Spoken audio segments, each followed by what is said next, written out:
Have you ever noticed how quickly a metal rod becomes cold when you touch it in winter? That's because metals allow energy to flow, both heat and electric charge, very easily. In the world of electricity, these are called conductors. They're materials, mostly metals, that have free electrons which move around easily. Now, here's the interesting part.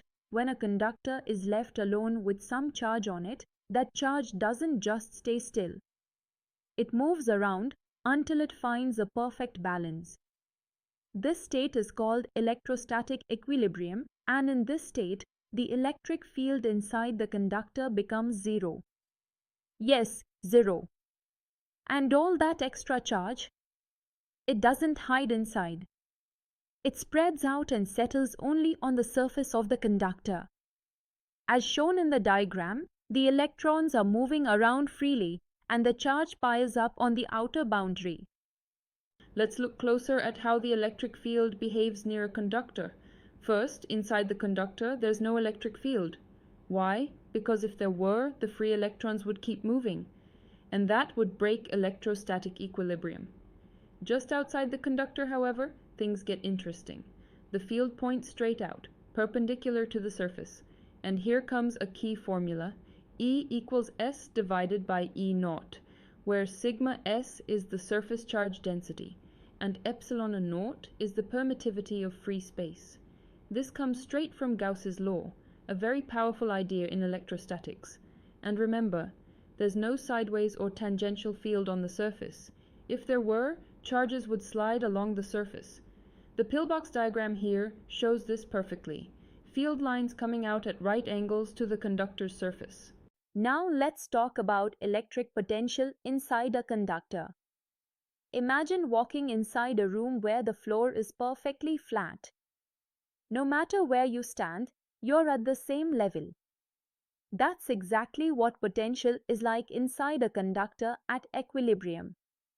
Since the electric field is zero and electric field is the gradient of potential, E equals minus delta V by delta x. That means V is constant throughout. So, no work is needed to move a charge from one point to another inside the conductor. Pretty cool, right?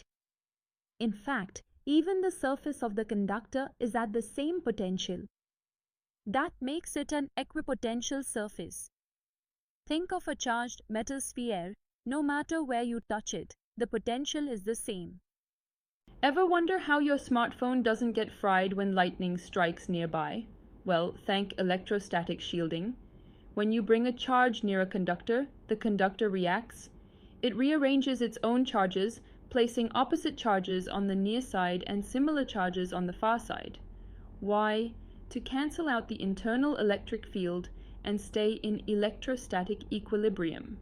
This behavior creates something magical, an effect where the inside of the conductor is completely shielded from external electric fields. This is exactly how Faraday cages work, metallic enclosures that protect sensitive electronics from electrical noise and surges. In the diagram, you can see how the conductor creates its own induced field to oppose the external charge's influence. Let's make things a bit more interesting. What happens if a conductor has a cavity inside it? If the cavity has no charge, it's totally field-free. A peaceful zone.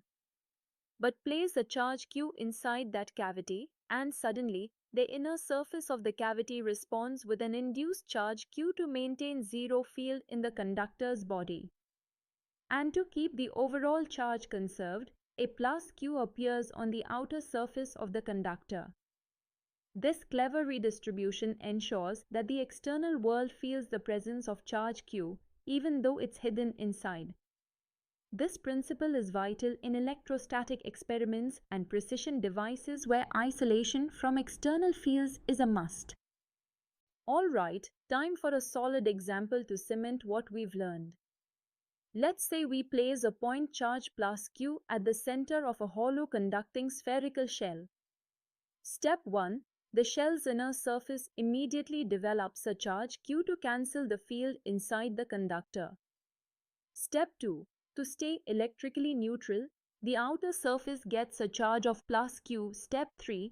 Outside the shell, at any distance are greater than the shell's radius, the electric field behaves as if the entire charge plus q is sitting at the center. The formula? E equals 1 over 4 pi epsilon naught times q divided by r squared. And the electric field between the inner and outer surfaces of the shell? Completely zero. This diagram shows the charge layout and field regions, inner cavity, conducting shell, and outer space. Let's quickly revisit what we've explored about conductors in electrostatics.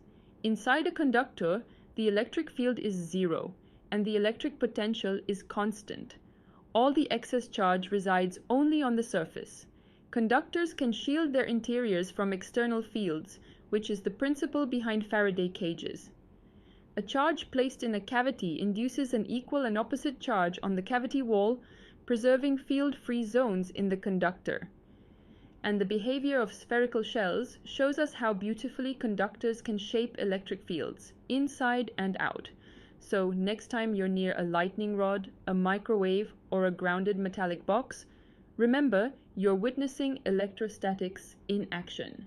I hope you now understand how conductors manage electric fields so elegantly. I'll see you in the next lesson with more physics wonders.